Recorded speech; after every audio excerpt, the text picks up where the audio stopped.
Kabupaten Bangkalan menjadi daerah paling rawan penyebaran wabah COVID-19 dalam waktu dekat ini di Provinsi Jawa Timur.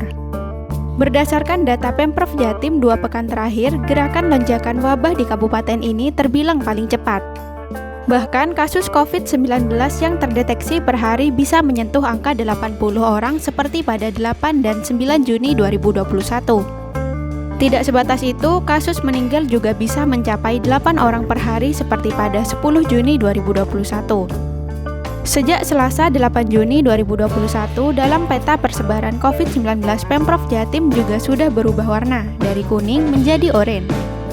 Kabupaten ini juga tercatat sebagai zona oranye tertinggi kasus COVID-19 per hari ini di Provinsi Jawa Timur, mengalahkan Surabaya dan lainnya.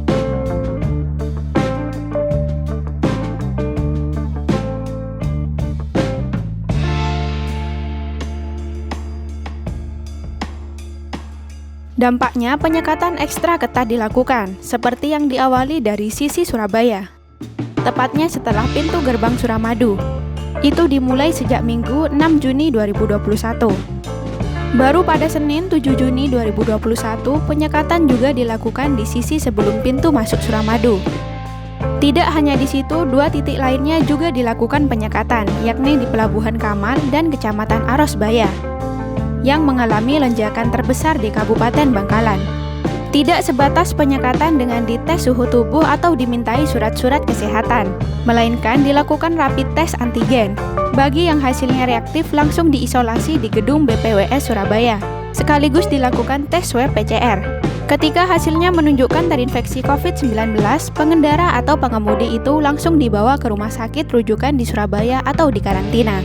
Antisipasi tersebut juga diikuti oleh kabupaten lain di Madura untuk memberlakukan penyekatan.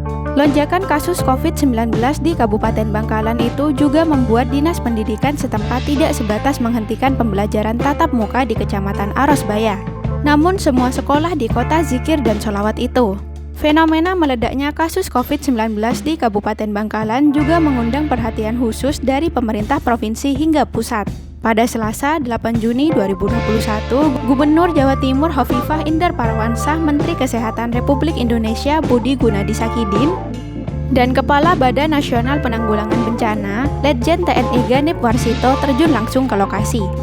Kemenkes membawa peralatan kesehatan tambahan beserta obat-obatan. Bahkan dia berjanji akan mengirimkan puluhan ribu dosis vaksin ke Kabupaten Bangkalan.